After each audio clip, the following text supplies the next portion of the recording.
já estamos de volta, agora são 11 horas e 15 minutos.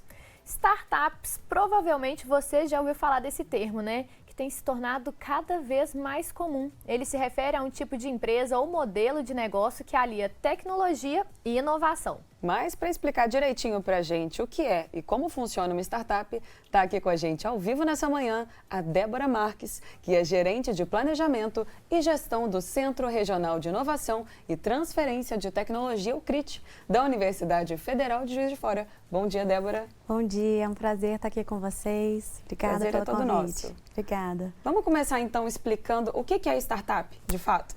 Vamos lá, a gente tem, para resolver os problemas da nossa vida, nós temos as empresas. As startups são aquelas empresas que resolvem um problema, mas elas estão resolvendo um problema com um modo muito diferenciado, com inovação, tecnologia. Então, elas estão no mercado de muita incerteza. Elas não sabem se elas vão dar certo. E além de estar nesse mercado de alta incerteza, lidar com inovação, com tecnologia, elas são empresas com grande capacidade de escala, ou seja, de vender uma mesma solução para várias pessoas e são muito flexíveis, para mudar os rumos, enfim. Deu alguma coisa ruim, elas rapidamente conseguem ser flexíveis. Para a gente entender, então, um pouco mais o que diferencia, de fato, uma startup de uma empresa tradicional, enfim, que a gente conhece. Quais são esses pontos, e esses diferenciais mesmo, assim, de fato? Perfeito. O ponto primordial é estar nesse momento, assim, de alta incerteza. Ela quer resolver um problema, mas ela não vai resolver o problema de modo tradicional. Quando o Joaquim monta uma padaria é um modelo altamente tradicional. A gente sabe que ele vai produzir aquele pão, ele vai vender naquela loja, a dona Mariazinha vai pedir o pão, vai entregar. Uma startup não. Ela geralmente vai utilizar a tecnologia para resolver esse problema. Então ela vai, por exemplo, uma grande startup famosíssima que é o Uber, ela tem ali, ela se coloca no meio do caminho para resolver um problema de logística, que é uma pessoa poder se deslocar em médios e grandes centros urbanos. Só que ela não fez de jeito tradicional, como outras pessoas já fazem, como táxis, ônibus. Ela inovou. Então por isso ela é uma startup. E quando ela começou, ela não sabia se ia dar certo, se ela ficar no meio do caminho entre motorista e passageiro, se ia dar bom. Então, startup tem esse viés da incerteza, que quer validar essa solução no mercado e também essa questão da tecnologia e da inovação. São os dois grandes diferenciais dos modelos mais tradicionais de empreender. E, Débora, falando desses modelos tradicionais, por que, por exemplo, que um supermercado nunca vai passar pela fase de startup?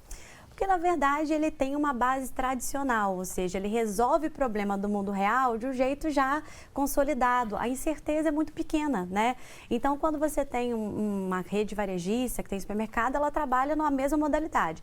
Ela vai lá, ela expõe os produtos, ela pode trazer por comodato, pegar e depois que ela vender, ela paga para o fornecedor.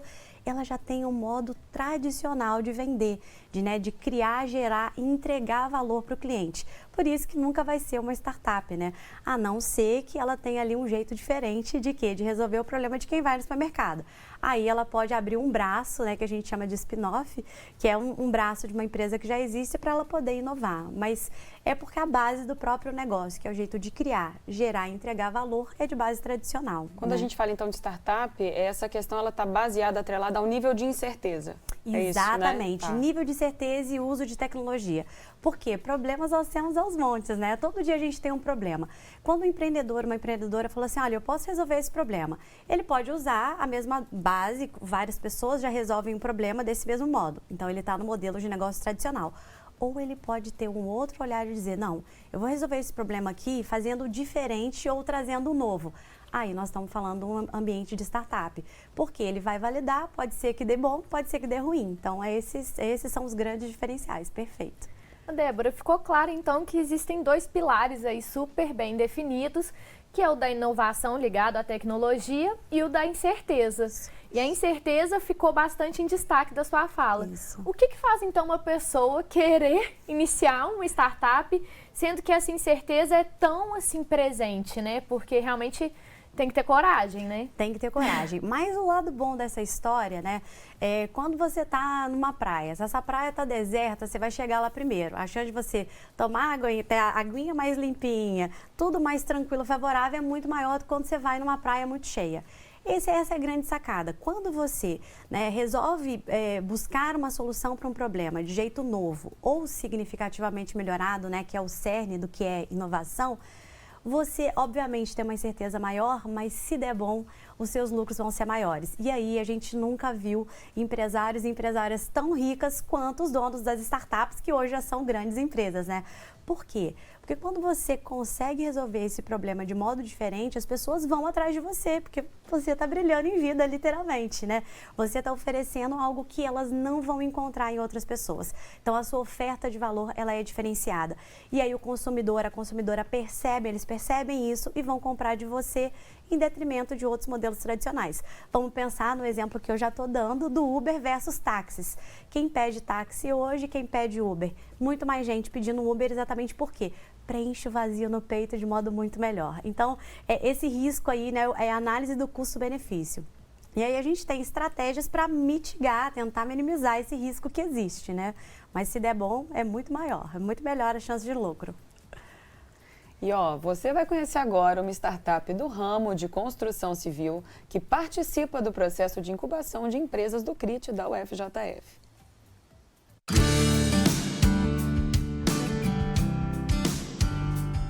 Olá, eu sou o Marcel, cofundador da Mais Controle, uma startup que desenvolveu um sistema para gestão de obras focado a atender os processos de pequenas e médias empresas.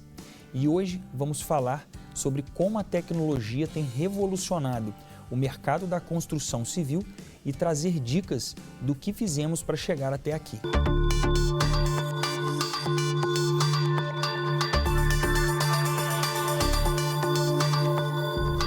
Bom, para começar, hoje a Mais Controle está incubada no CRIT, que é o Centro Regional de Inovação e Transferência de Tecnologia da UFJF. Lá em 2017, 2018, quando começamos a conquistar nossos primeiros clientes, sentimos a necessidade de profissionalizar o nosso atendimento. Então optamos em participar de um processo seletivo de incubação aqui no CRIT. A partir deste processo que fizemos, apresentamos um plano de negócio, o potencial de tecnologia e escalabilidade da nossa ideia, da nossa solução, ainda naquela época. A partir daí, uma vez que entramos para a incubação de empresas, tivemos acesso a cursos promovidos pelo CRIT, temos acesso a uma infraestrutura de qualidade com salas de reunião, auditório, temos também mentorias e acompanhamento dos resultados da empresa.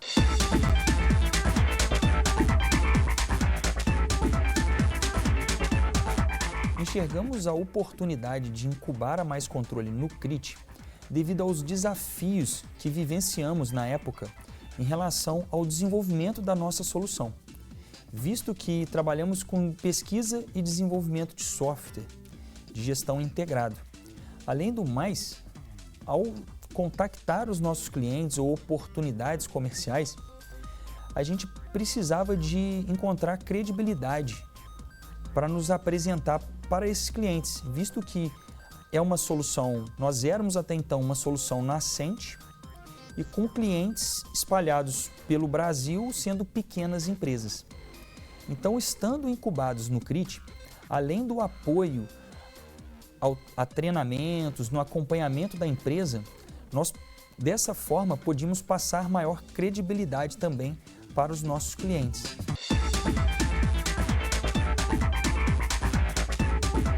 O prazo de incubação de empresas aqui no CRIT dura em torno de 3 anos. E para a empresa se incubar, ela precisa de apresentar um plano de negócio, mostrar e comprovar potencial de escalabilidade e tecnologia na sua solução e na sua ideia. Hoje, a Mais Controle, estamos aqui há aproximadamente 4 anos e quando entramos na incubadora, nós tínhamos aproximadamente 20 clientes e atualmente estamos com 570 clientes distribuídos em todos os estados no Brasil. Atendemos construtoras, incorporadoras, empresas de engenharia e serviços, sempre auxiliando essas empresas na gestão de obras, trazendo eficiência e organização para a sua operação, através de uma plataforma simples, intuitiva e acessível para essas empresas. E quando entramos na incubadora, nós tínhamos aproximadamente 20 clientes. E atualmente estamos com 570 clientes distribuídos em todos os estados no Brasil. Atendemos construtoras, incorporadoras, empresas de engenharia e serviços. Vejo que o processo de incubação para Mais Controle foi muito importante para o crescimento e desenvolvimento da nossa empresa, devido ao acompanhamento, ao network, às mentorias que recebemos durante todo o processo de incubação. Toda empresa ou empreendedor que tiver interesse em se incubar aqui no CRIT, basta preencher os requisitos do processo de incubação, tendo um plano de negócio, procurando aqui a direção do CRIT, tendo potencial de escalabilidade e está envolvido em tecnologia. Espero que tenham gostado dessa apresentação sobre o que falei, um pouco da nossa empresa, da Mais Controle, e também sobre o processo de incubação aqui no CRIT.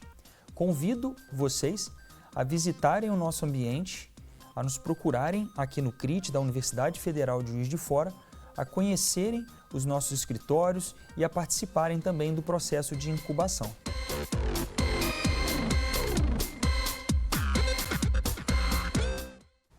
Agora na reportagem o Marcel falou um pouquinho pra gente sobre como funciona a incubação.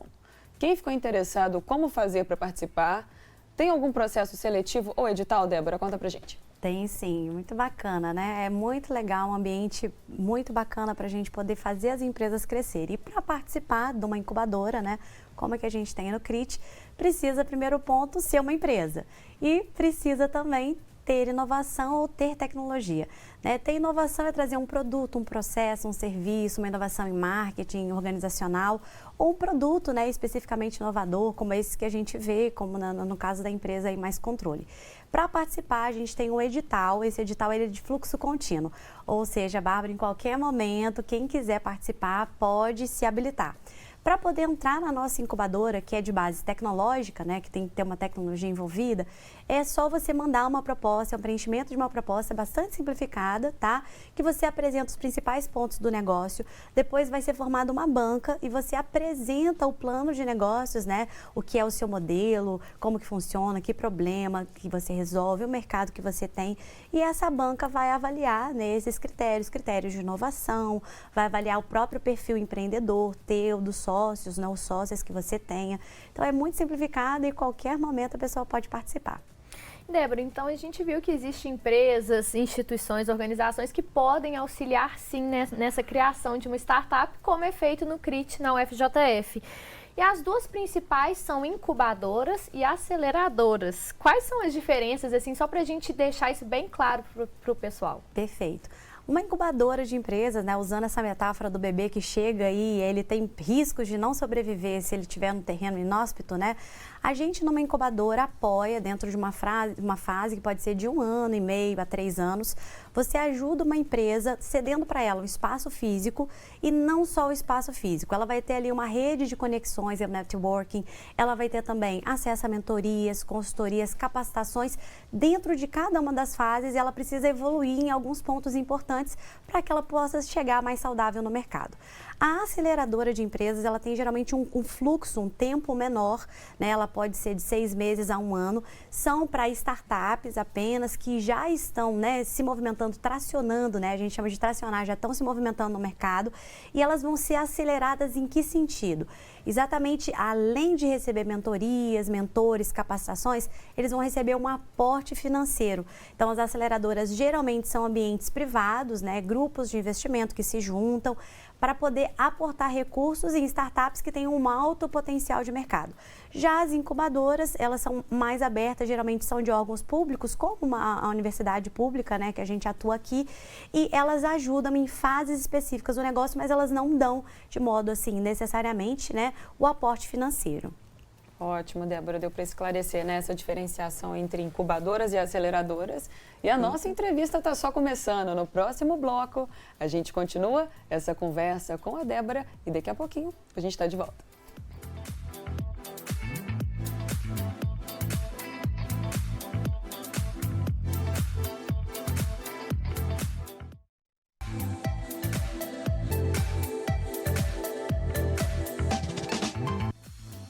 Manhã Diversa de volta, agora são 11 horas e 32 minutos. Hora de fazer contato então com a nossa equipe de jornalismo. Vamos conversar com Gabriel Luterbach, que já está por dentro de tudo que acontece nessa quarta-feira. Então, bom dia, Gabriel. Qual é a notícia de maior destaque de hoje?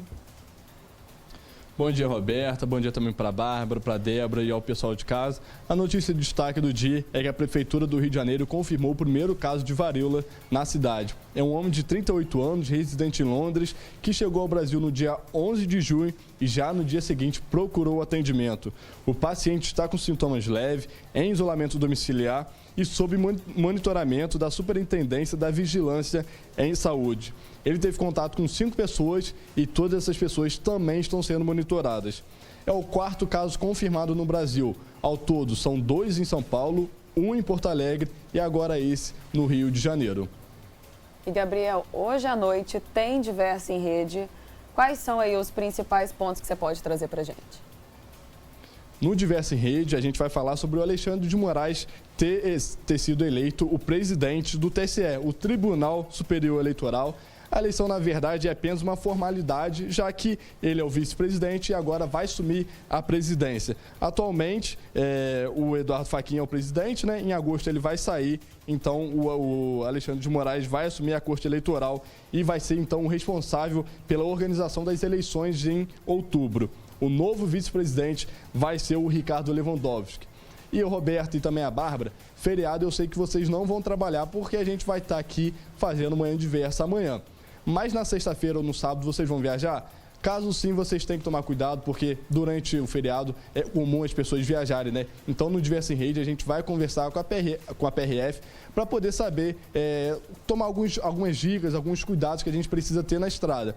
Além disso, a gente também vai conversar com o Pedro, nosso correspondente, para poder saber como é que está a situação nos aeroportos de BH, para onde o pessoal está mais indo, qual é o destino preferido, né?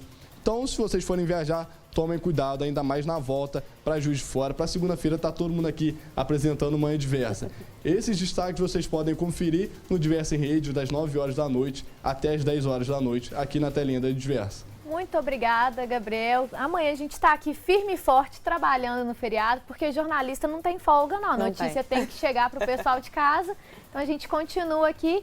Eu não vou viajar, você vai viajar? Também não. Acho que feriado, assim, ainda mais que a gente vai continuar trabalhando, não tá valendo muito a pena, não. Tá tudo muito caro, mas a informação é válida, né, para quem vai viajar, realmente acompanhar aí, né, as orientações da Polícia Rodoviária Federal. Então, muito obrigada pela sua participação aqui hoje e até amanhã.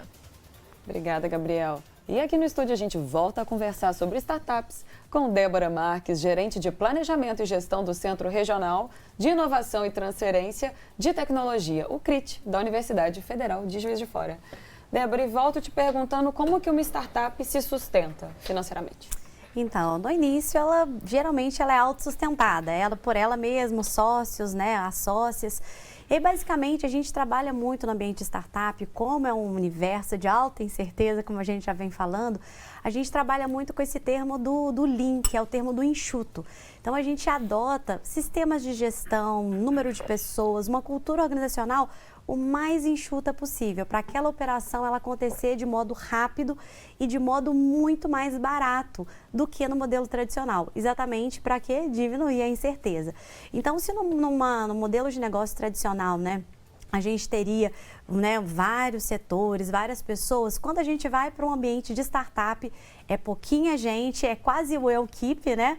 Os sócios, as sócias, eles fazem quase tudo. Você conta com uma equipe muito enxuta e a gente trabalha com uma metodologia para poder fazer com que a testagem daquela solução no mundo real aconteça de modo rápido, o aprendizado também seja rápido, para os custos serem menores. Então, geralmente, Bárbara, Roberta, quem está assistindo a gente, quando uma startup começa, geralmente é o capital dos próprios sócios. E aí pode ser, né, a mãe equipe, pai equipe, a avó equipe, né? Você pode pedir empréstimo, ajuda a quem for, mas geralmente no início é pelas próprias pessoas. E depois a gente tem aí investidores anjos, aí tem grupos aqui no Brasil de investimento.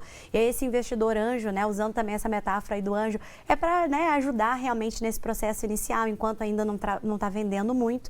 E aí a gente tem também abrir o capital, né, da empresa, várias outras modalidades, mas no iniciozinho é começar enxuto e geralmente quem custeia aquilo ali são os próprios sócios e sócias mesmo, tá? E Débora, agora que a gente entendeu um pouco mais sobre esses primeiros passos, quando que uma startup, então, ela deixa de ser startup de tão certo que deu, como é o caso, né, como você bem falou, da Uber, iFood, Instagram, como que essas startups conseguiram, né, se transformar em multinacionais? Perfeito, Roberta. Quando o universo de incerteza foi embora. E aí deu muito bom, a solução bombou, brilhou em vida, todo mundo gostou, aderiu. Essa empresa começa a faturar muito, começa a vender demais, ela vai aumentando, ampliando o seu mercado, né? E aí geralmente começa mercados nacionais e vai ampliando. E aí ela está faturando muitíssimo, já consegue sobreviver muitíssimo bem. Esse modelo de negócio, que é o modo como uma empresa cria, gera e entrega valor, foi altamente validado, o mundo de incertezas foi embora, está vendendo, fluindo aí, bom, aí ela vira uma grande empresa, né? E aí deixa de ser startup, porque essa questão da incerteza foi embora, né? Da alta incerteza. Mas o que ainda permanece? São modelos de negócio altamente escaláveis e repetíveis. O que é ser escalável e repetível?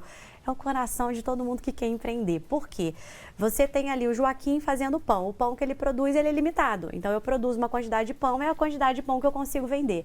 Quando eu tenho um modelo de negócio tecnológico, como vamos pegar aqui o exemplo Uber que a gente está dando, um aplicativo, ele é replicável repetidas vezes para várias pessoas ao mesmo tempo. Então, eu ganho escala com o mesmo produto, várias vendas e ele é altamente repetível. Uma mesma solução sendo entregue para várias pessoas. Então, aí deixa de ser uma startup e passa a navegar nesse mundo bom, que é o mundo do mundo, né? De vender para bastante pessoas em vários cenários, vários contextos e mercados. E, Débora, nessa linha de sucesso, a gente já entra nas chamadas unicórnios, né? As startups unicórnios. O que ela muda, assim, com relação à valorização em comparação às outras? Então, ser unicórnio acho que é o sonho de toda startup, né? Foi um termo que surgiu em 2013, dentro da Cowboy Venture. E o que nós temos, né? O que são as empresas unicórnio? São as empresas que antes de se abrirem para o mercado de bolsa de valores, né? Que é o IPO, de você abrir a sua oferta para o mercado, né? São aquelas que são valoradas em mais de 1 bilhão. Então, elas valem 1 bilhão, então elas valem muito. Isso antes de atingirem a bolsa. Exatamente. Antes de chegarem, de abrir os mercados, elas valem 1 bilhão na valoração que é feita. Aqui no Brasil, a gente tem algumas empresas unicórnio, a iFood, né? A iFood é um grande unicórnio nosso, mas a gente tem várias outras empresas que estão aí. Segundo uma empresa de consultoria, em janeiro deste ano, 900 empresas são unicórnios no mundo. Olha que quantitativo, né? Então, é um mundo de incerteza, mas que vale super a pena. Você vê que 900, né, estão aí já navegando nesse bom mundo. Mas são aquelas que conseguem atingir, né, mais de 1 bilhão, sendo valoradas, né, mais de 1 bilhão. Essas são as empresas, as startups chamadas unicórnio. Uma vez que consegue se consolidar de forma muito forte no mercado, realmente é só aproveitar, né? É isso. E aí, qual que setor, é possível a gente traçar qual setor mais se beneficia dessa modalidade de startup? Tem uma grande área aí de destaque ou não muito? Então, Roberto, eu costumo dizer o seguinte, problemas nós temos em quaisquer esferas da vida, né? Como o CPF ou CNPJ. Então, empresas e pessoas físicas têm problemas. Basicamente, as startups, elas usam tecnologia, elas usam inovação. Então, não há necessariamente uma área, né? Porque a gente tem tecnologia o tempo todo nas nossas vidas, né? Então, mas basicamente, o que eu poderia dizer em termos de área são empresas que inovam e geralmente essas empresas que inovam, hoje em dia, né, para a gente ter escala e repetibilidade, são as empresas que oferecem alguma solução no mundo online, que envolvam tecnologia. Então, você tem aquelas SaaS, né, que oferecem um site como um serviço e esse serviço otimiza a vida da pessoa, né, ou um aplicativo, uma plataforma online, ou é um marketplace, né, que é um lugar que reúne vários produtos ou várias marcas e você vai ali e consegue comprar, como lojas americanas, por exemplo, né, um marketplace que reúne vários tipos de produtos. Então, não tem uma área específica, mas tem esse quesito aí da tecnologia. Então, geralmente, a gente vê isso mais sendo aplicado no âmbito das startups, em sites, em aplicativos, em plataformas, no e-commerce, né? Mas, enfim, não tem uma área específica. O rolê aí é a tecnologia. E como a gente está falando de um universo muito particular, o vocabulário é tão particular quanto, né? E aí, Débora, a gente entra em expressões, né? B2B, B2C. Explica um pouquinho melhor pra gente. Perfeito. Como eu falei, a gente tem problemas na nossa esfera privada. Eu, como Débora, você, Roberta, Bárbara, cada uma que está assistindo a gente. Então, quando uma startup resolve um problema de uma pessoa física, né, de um CPF, a gente chama de business to customer. Você, como empresa B2C, a sua empresa resolve um problema para um cliente, um consumidor final. Quando uma startup resolve um problema de uma empresa, a gente chama de B2B, business to business, uma empresa resolvendo um problema de outra empresa. Basicamente, esses são, né, os termos mais comuns, mas a gente tem também, né, a gente fala muito em escala, a gente fala no enxuto, a gente fala no ágil, né, Agile, Lean, são metodologias que a gente utiliza para exatamente diminuir a incerteza, para ser rápido, para ser ágil, para ser com pouca grana, né? E aí a gente tem outras palavrinhas, como mínimo produto viável, para a gente diminuir a incerteza, o que a gente faz? A gente demora muito tempo, investe muito dinheiro construindo um produto? Não. A gente cria o mínimo produto viável, para que ele seja rapidamente, chegue no mercado, testamos, deu bom, segue, não deu bom, transforma, pivota. Então são vários termos. Acho que quem tiver interesse depois, a gente pode deixar dicas de livros, além de fazer essa visita lá no CRIT, que a gente pode conversar e trocar uma ideia sobre. Aí pode ter certeza, Débora, que com a sua presença aqui, você deu ainda mais vontade, né? Eu acho que inovação e tecnologia já é um assunto que nos dias atuais, né, dita um ritmo de absolutamente tudo. E você aqui, trazendo esse panorama, foi ainda mais lúcido pra gente. Muito obrigada pela sua presença, minha querida Débora Marques, estava aqui com a gente falando sobre inovação, tecnologia, startups. E na volta do intervalo, a gente volta com Arthur Veloso com Bora Rangar. Espera aí, a gente volta já já.